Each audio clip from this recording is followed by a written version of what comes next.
Dicen que el mal, cuando aprende a rezar, nunca vuelve a hablar en voz humana. Se disfraza de silencio, de incienso y de rutina. Se sienta en el mismo banco cada amanecer, baja los ojos durante el confesionario y sonríe con una cortesía que funciona como un cerrojo. En el pequeño convento de Santa Aurelia, una casa de muros encalados, patios fríos y un campanario que partía en dos la niebla, el mal tomó la forma de 3 hermanas monjas. Nadie supo nombrarlo a tiempo. Años después, cuando por fin se contaron los cuerpos, la cifra heló incluso a los más escépticos. 43 almas, arrebatadas dentro de la misma iglesia en la que habían buscado consuelo. La historia llega a nosotros como llegan los pecados viejos, a través de rumores conservados en sal, de papeles amarillentos a los que el polvo dio rango de santuario y de voces que solo se atreven a decir la verdad si el farol permanece encendido. He pasado meses examinando libros parroquiales, cartas sin remitente, anotaciones al margen en un manual de moral, inventarios de botica, recibos de la sacristía y fragmentos de un diario escrito con la letra tensa y perfecta de una mujer acostumbrada a obedecer. En esos documentos, dispersos como huesos después de una riada, aparece el rastro de las 3, Sor Clara, Sor Inés y Sor Magdalena, hermanas de sangre, educadas en el mismo latido, con una devoción que a primera vista parecía indestructible. Nadie imaginó que su vocación principal no era la misericordia, sino la administración metódica de la muerte. Santa Aurelia prosperó durante décadas gracias a la obediencia del tiempo. En la portería se repartían sopas, se cambiaban vendas, se daban palabras y cuando era menester, se enterraban pecados en tumbas sin nombre. El convento sostenía un hospicio diminuto y una enfermería de paredes cal, donde el olor a alcanfor se mezclaba con la angustia de quien llega tarde al arrepentimiento.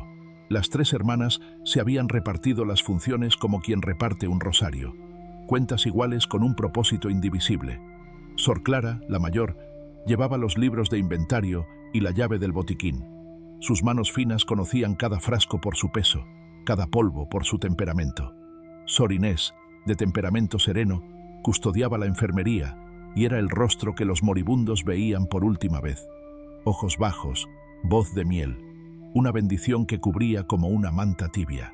Sor Magdalena, la menor, dirigía el coro y la cocina, y nadie hubiera sospechado de su dulzura, salvo por la precisión con que cortaba el pan y medía la sal.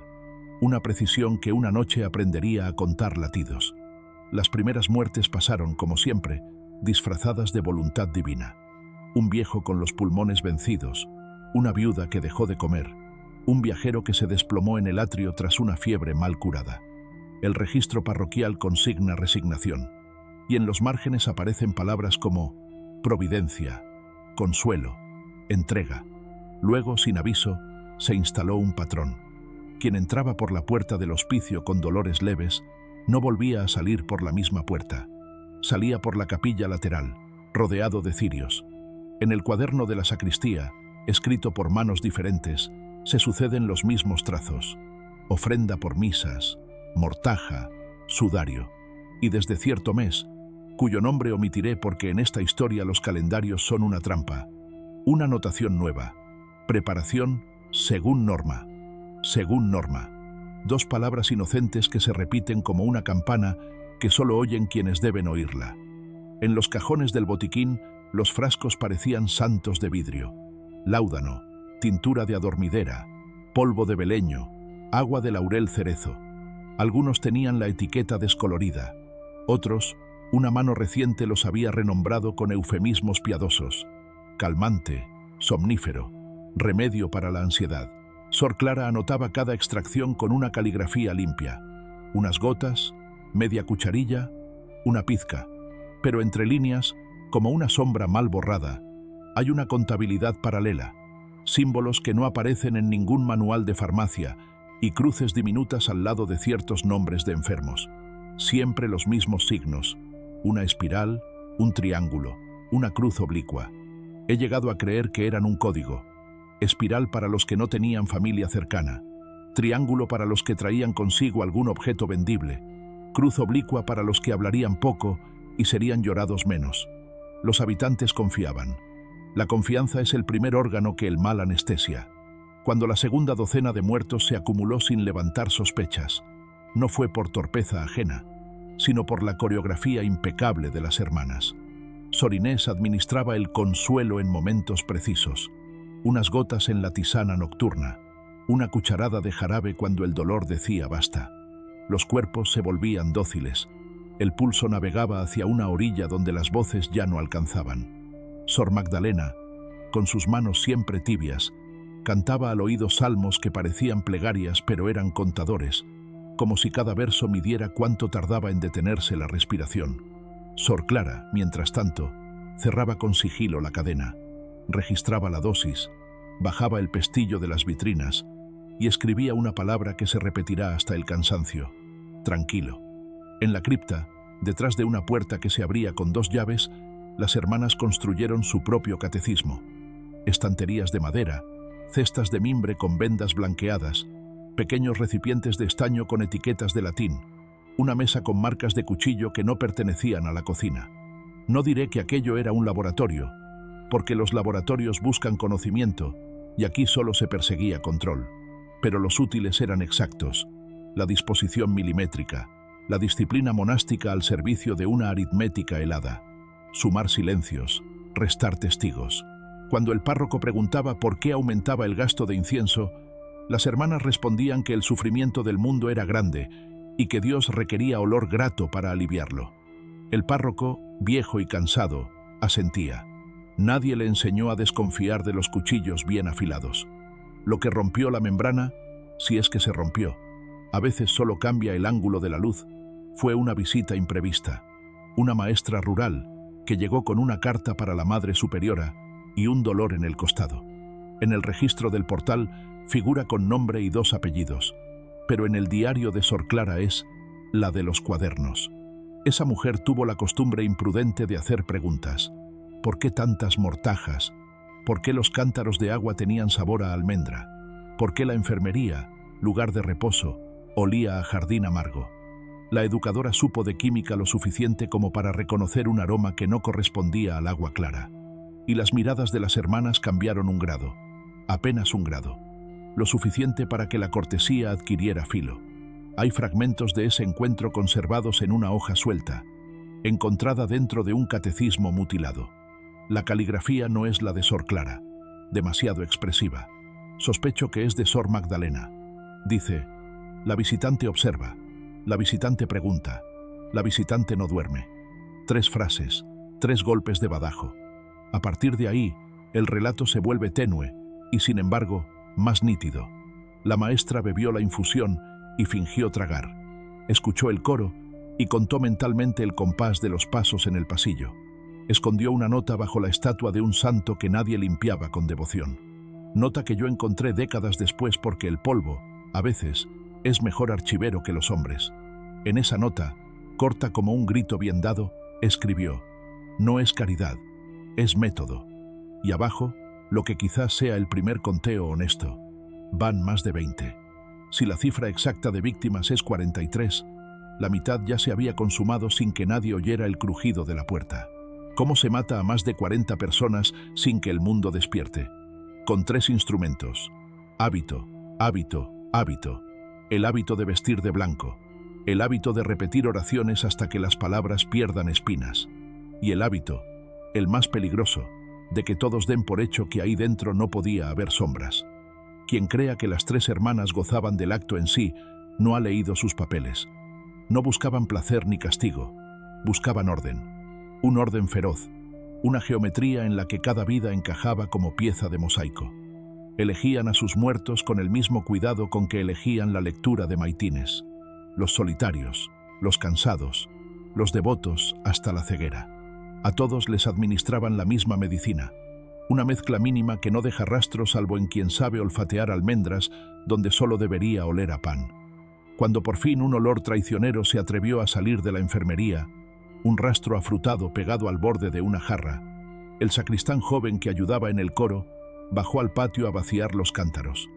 Era un muchacho de manos grandes, acostumbrado a cargar bancos y calentar agua, y no sabía de venenos, pero conocía, por herencia de su madre, el miedo viejo que se esconde en perfumes dulces. Se guardó el recelo como quien guarda una cerilla seca en una tormenta. Y, como hacen los que viven rodeados de campanas, esperó el momento exacto para dejarla caer. Aquella tarde, no diré cuál, el reloj del claustro marcó una hora que nadie quiso escuchar. La maestra, en su jergón, simuló dormir. Sor Inés, con una jarra en la mano, se inclinó como se inclinan los ángeles en los retablos. Sor Magdalena cantaba bajito, una melodía tan triste que se confundía con el aire. Sor Clara, en la habitación contigua, colocaba en una caja las etiquetas viejas de los frascos, como si las palabras pudieran absolver los líquidos. Y entonces la nota escondida bajo el santo se desprendió por un golpe de viento y aterrizó boca arriba, visible como una hostia profanada. La leyó el sacristán antes que nadie. Ya no era tiempo de soplar la cerilla, había que encenderla. A partir de aquí, la historia empieza a respirar con prisa. Las hermanas perciben la grieta, una sombra fuera de su geometría, y cuando las arquitectas del orden notan una línea torcida, no la liman, la extirpan. Sor Inés cerró la puerta de la enfermería con suavidad. Sor Magdalena alargó el salmo como quien gana segundos. Sor Clara tomó la llave del botiquín y la escondió en la manga. Afuera, el sacristán corrió hacia la sacristía. Buscó al párroco, encontró solo su capa y en un gesto que merece memoria, no tocó la campana. Sabía que las campanas llaman a todos, también al peligro. Hay noches en las que el claustro suena como una caja de música, y sin embargo, cada nota es un paso. Aquella fue una de esas noches. A mí me llegó en trozos, testimonios cruzados, un candil hallado donde no debía, una página arrancada de un manual de botánica, una cucharilla de plata con marca de morder. Todo apunta a lo mismo. La maquinaria se dispuso a defenderse, y cuando una maquinaria que suma silencios se defiende, lo hace borrando. No pudieron borrar la nota de la maestra. Tampoco pudieron borrar un detalle mínimo, una mota blanquecina pegada en el borde de la jarra que el sacristán raspó con la uña y guardó en un papel de misa. Esa mota, mezcla de almendra amarga y otro olor difícil que la lengua solo reconoce como oscuro, será tiempo después el grano de arena que romperá los engranajes. Pero no adelantemos. Antes hay que contar cómo 3 mujeres, formadas para curar almas, aprendieron a medir cuerpos, y cómo ese conocimiento, vestido de virtud, se volvió el cuchillo más afilado de Santa Aurelia. En el convento de Santa Aurelia, la rutina era un arma. Cada amanecer se abría con maitines, cada tarde con vísperas, cada noche con completas. La repetición constante funcionaba como una música hipnótica, un metrónomo que adormecía cualquier sospecha. Dentro de ese círculo perfecto, las 3 hermanas habían aprendido a esconder sus crímenes en los pliegues de lo cotidiano. La campana llamaba a rezar, pero también llamaba a morir. Sor Clara llevaba un registro secreto en un cuaderno cubierto de tela negra.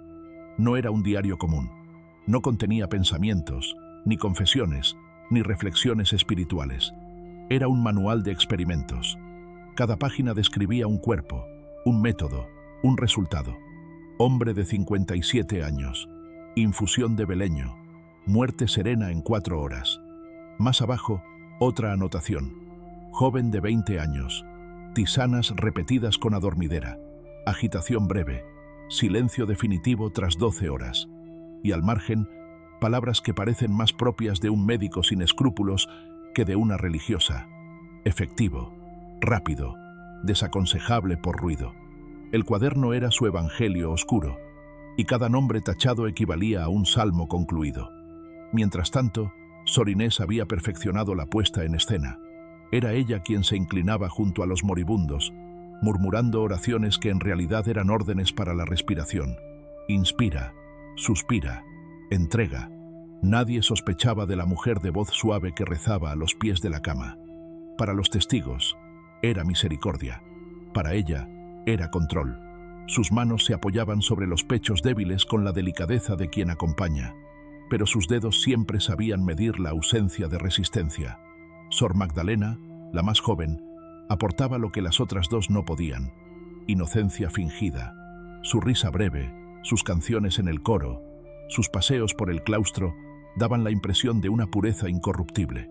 Era ella quien se acercaba a los huéspedes, preguntaba por sus familias, ofrecía pan recién hecho, y mientras hablaba de asuntos triviales, observaba quién parecía solo, quién lloraba demasiado, quién traía consigo un anillo o unas monedas que podían interesar. Su dulzura era un candil que atraía a las mariposas, y detrás del candil aguardaba la trampa. La comunidad entera confiaba en las tres. Esa confianza fue lo que les permitió alcanzar la cifra espeluznante: 43 víctimas. No todas murieron en la enfermería. Algunas fueron encontradas sin vida en los bancos de la iglesia, otras en las celdas donde se hospedaban peregrinos. Se decía que habían muerto en paz, asistidos hasta el último aliento. Nadie vio la otra cara, la planificación meticulosa, el veneno dosificado, el silencio impuesto. Lo más inquietante era la cámara oculta en la cripta. Allí guardaban frascos con restos humanos, fragmentos de piel en alcohol, cabellos atados con hilos y pequeños objetos que habían pertenecido a los muertos. Un rosario roto, un anillo de boda, una medalla de cobre. No eran trofeos de asesinas comunes, eran archivos de su método. Cada frasco llevaba una etiqueta escrita por Sor Clara: reacción favorable, insomnio prolongado, confesión completa antes de morir. Esos objetos eran los testigos mudos de que la muerte no había sido accidente ni voluntad divina, sino resultado de un experimento continuo. La nota de la maestra, la intrusa que había sospechado, fue la primera grieta en la fachada, pero no la última. El sacristán, aquel muchacho de manos grandes, se convirtió en un hilo de duda que las hermanas no supieron cortar del todo. Lo observaban con recelo. Lo veían mirar demasiado tiempo las jarras, limpiar con insistencia los cálices, abrir ventanas que solían permanecer cerradas. Había empezado a notar las coincidencias. Siempre los mismos remedios, siempre los mismos gestos, siempre los mismos silencios. Y aunque el miedo lo atenazaba, entendió que su silencio equivalía a complicidad. Una noche de tormenta, mientras los relámpagos iluminaban el claustro como si fueran fogonazos de pólvora, Sor Magdalena bajó a la cripta con una vela. Creía estar sola, pero el sacristán la siguió en secreto. La vio abrir el armario oculto, la vio acariciar el cuaderno negro, la vio revisar frascos y susurrar algo que no era oración, sino un conteo. 21, 22, 23. La voz de la monja, quebrada y emocionada, celebraba no a los santos, sino a los muertos. El sacristán retrocedió con el corazón desbocado. Aquello no era devoción, era adoración de su propia obra. El muchacho guardó silencio durante días, pero cada amanecer pesaba más. Finalmente decidió escribir una carta al obispo, relatando lo que había visto. No firmó con su nombre, por temor, pero dejó señales claras. En Santa Aurelia hay 3 hermanas que cuentan muertos como si fueran rosarios. Revisen la cripta, revisen los cántaros. La carta, sin embargo, nunca llegó a su destino. Fue interceptada en la portería, abierta por Sor Clara antes de salir del convento. Reconoció de inmediato la letra. Aquel sacristán ingenuo había osado delatarlas. Lo que ocurrió después quedó registrado en la última página del cuaderno negro. No es una descripción extensa, sino una frase única, escrita con tinta más oscura que la habitual. 43. El coro está completo. Esa frase es la prueba de que el sacristán fue la última víctima, sumado al número total como si fuera una nota final en una partitura de horror. El convento de Santa Aurelia quedó marcado para siempre. Tras la desaparición del sacristán, comenzaron a circular rumores más fuertes. Feligreses que olieron el veneno en el agua, visitantes que notaron las ausencias repentinas, familiares que reclamaron explicaciones. La confianza se quebró como un vidrio bajo presión. Y las 3 hermanas, conscientes de que el cerco se cerraba, prepararon lo impensable: una huida disfrazada de devoción. No se marcharon de noche, ni en secreto. Eligieron la hora más sagrada, la procesión del Corpus Christi. Entre cánticos y pétalos, desaparecieron de Santa Aurelia como si fueran sombras bendecidas por la multitud. El convento quedó vacío, las puertas cerradas, los registros manipulados, y el eco de las campanas resonó mucho tiempo después, como si repitiera el conteo final. 43, 43, 43. Pero la historia no termina ahí, porque hay pruebas de que las 3 hermanas continuaron su obra en otros lugares, bajo otros nombres, con hábitos diferentes, pero con el mismo método helado. Documentos dispersos en archivos parroquiales de distintas regiones hablan de muertes repentinas en hospicios, de enfermerías con olor extraño, de cánticos que se prolongaban demasiado. Y en los márgenes de esos registros, a veces aparece la misma palabra escrita con la misma caligrafía limpia: tranquilo. La pregunta no es cuántos mataron en Santa Aurelia, porque esa respuesta ya la sabemos: 43. La verdadera pregunta es cuántos más sumaron después, en conventos que aún creen que las campanas solo llaman a rezar. La huida de las 3 hermanas no significó silencio, sino eco. Los muros de Santa Aurelia quedaron impregnados de un olor imposible de borrar, mezcla de incienso y almendra amarga. Los feligreses comenzaron a hablar entre sí, primero en susurros, luego en voz clara, que las muertes eran demasiadas, que los cántaros siempre sabían raro, que los ojos del sacristán nunca volvieron a mirarse en misa. La desconfianza, que había dormido tanto tiempo, despertó como un perro hambriento, y lo que descubrieron, al revisar la cripta, superó cualquier rumor. Frascos alineados con restos humanos, etiquetas con fechas y nombres, un cuaderno negro cubierto de números y palabras que solo podían interpretarse como un catálogo del horror. El obispo fue llamado. Viajó con prisa desde la ciudad cercana, acompañado de notarios y guardias. En su informe inicial escribió con mano temblorosa: se han hallado pruebas suficientes para afirmar que en este convento no se practicaba la caridad, sino la muerte sistemática. 43 víctimas registradas en escritos internos, número que podría ser mayor. La noticia corrió como fuego seco. El pueblo se dividió. Unos lloraban, incapaces de aceptar que las dulces hermanas habían sido verdugos. Otros recordaban señales que antes habían callado y ahora parecían gritos. Los entierros se multiplicaron. Se exhumaron cuerpos, se reconocieron marcas. Las familias comenzaron a pedir justicia, y la justicia, en aquella época, tenía rostro de hoguera o de horca. El rastro de las 3 hermanas se perdió durante meses. Se las buscó en hospicios, en conventos vecinos, en pueblos de paso, hasta que una pista surgió de un detalle mínimo: una letra. En un registro parroquial de un pueblo distante apareció un nombre nuevo: Sor Consuelo. La caligrafía, perfecta y fría, era la misma que había escrito tranquilo en decenas de etiquetas. El obispo ordenó seguir esa pista, y allí estaban: Sor Clara convertida en Sor Consuelo, Sor Inés como Sor Piedad, Sor Magdalena como Sor Esperanza. Habían cambiado de hábitos, pero no de costumbres. Ya habían muerto 3 en su nueva enfermería, y el agua volvía a oler a almendra. La captura fue un acto teatral. Guardias armados entraron durante vísperas. El coro se interrumpió de golpe, y las 3 hermanas levantaron la vista al unísono. No protestaron, no gritaron, no intentaron huir. Sonrieron con una calma que erizó la piel de todos los presentes. Sor Inés susurró una frase que quedó grabada en la memoria de los notarios: nosotras no matamos, preparamos. El juicio se celebró en la catedral de la diócesis. Bancos llenos, pueblo entero expectante. El cuaderno negro, los frascos, las notas de la maestra y del sacristán fueron presentados como pruebas. Los testimonios se amontonaban. Familiares que habían perdido a los suyos, médicos que reconocían el veneno en las descripciones, monjas que recordaban frases extrañas. Las hermanas escuchaban en silencio, como si todo aquello fuera un malentendido trivial. Solo Sor Magdalena rompió el mutismo cuando se le preguntó si sentía arrepentimiento. ¿Arrepentimiento? ¿Por qué? Rezamos por cada uno. Nadie murió solo, nadie murió sin canto. ¿Qué más misericordia quieren? La sentencia fue unánime: culpables de múltiples asesinatos, de herejía, de profanación. La pena dictada fue la más severa: ejecución pública.